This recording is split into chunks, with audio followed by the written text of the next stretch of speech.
Hey guys, today I'm going to be talking to you guys about the issues of identity in the modern technological era. What is identity? Identity is a tricky subject to talk about. Even without going into the issues that may arise from the technological advances in the near future, we run into some problems trying to explain exactly what it is. Throughout history, philosophers have struggled to understand what it means for someone to identify and recognize themselves.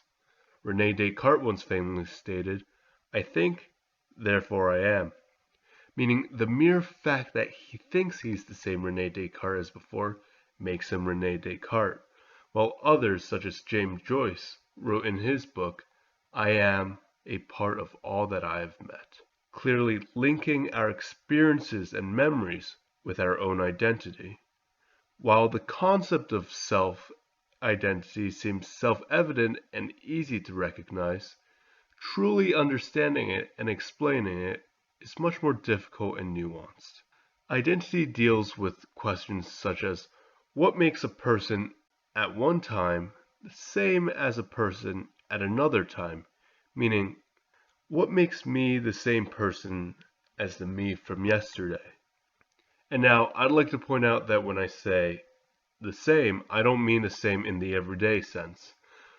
What we want to know is what would make a person numerically identical as opposed to qualitatively identical.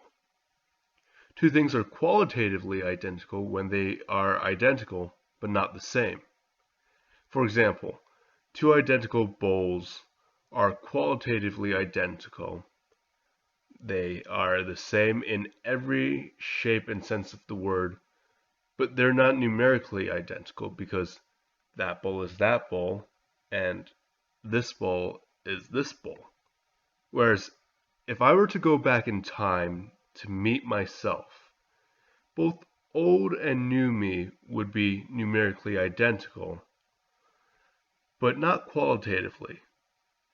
See, I would be taller or have different sizes in terms of how many cells I have, but both of us represent me. When we talk about identity, we want to focus on numerical identity. Some people might think, I'm in the same body as I was yesterday, therefore I'm still me, or I still have all the memories that I had yesterday, then I'm the same person today. Yet, we'll see later on that these views are too simplistic and don't hold much value. And if we continue to extend the concept of identity, we also see problems of personhood arise. As we continue to blur the lines between human and machine, identifying someone purely based on their species may stop becoming so black and white. As we delve deeper into how technology can and will affect our self-identity, we will discover different categories of problems. Firstly, we'll look at how technology is challenging the idea that identity is linked with our physical identity. After that, we'll look at the ambiguities that arise from examining how our identity and our conscious are related. Finally, I'll discuss why our self-identity is important, what rights we should have to protect and express our self-identity, and how technology is pushing the boundaries to what extent we can preserve our self-identity. So, are we more than just piles of flesh walking and talking? Let's imagine a person. Let's call him Jim. Jim recently lost his arm in an accident and got a prosthetic arm. Is he still the same Jim as we knew when Jim had two arms? Obviously, physically he's not the same, but again, let's talk about, is he numerically the same? Most people would agree that he is still Jim and deserves the same rights as old Jim. The old Jim did not die and a new Jim suddenly popped into existence. No, Jim is still Jim. But now, how far does Jim have to go in order to no longer be considered Jim? In order to explore this idea, let's talk about a famous thought experiment called the ship of Theseus. In the story, Theseus' ship comes back from Crete and has old decaying planks replaced with new ones. The author then ponders whether or not this ship is still the same ship, even if all of the ship were replaced slowly, piece by piece. Now, Thomas Hobbes, founder of the social contract, furthers that puzzle by asking, what if during that time we were secretly hoarding all of the old parts and built a second ship out of it? Now, which ship, if either, is Theseus's ship? Is there a threshold to which a human being can be replaced before he or she loses their personhood? Maybe you think that as long as the brain is replaced, they deserve personhood. But what if we could faithfully imprint the contents of one brain onto an artificial one? Whether it is to save someone's life from such as brain cancer or old age, or simply for fun, would this person still be a person, let alone the same person as they were before they were replaced by machines? It would seem logical that if a person was able to identify themselves as same as before being replaced, then they are the same person and deserving of the rights granted them before becoming fully robotic. Similar to Rene Descartes saying, I think, therefore I am. And to go even further, if a person can be replaced completely by a machine, what would make him any more different than an artificially intelligent robot? Given that a robot is able to pass a Turing test, one would not be able to tell which one was originally human and which was not.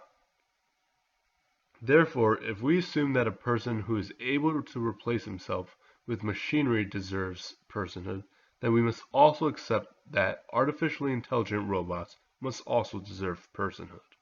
Now, in all of this, it seems that the tipping point for many people on identity and personhood is the idea of a mind and a consciousness. It's something that we feel makes humans uniquely different from all the other species. We currently give people ownership over the products of their minds in the forms of patents and copyrights, as well as freedom for speaking their minds. But what other rights should we consider as the idea of minds expanding to cybernetic territory?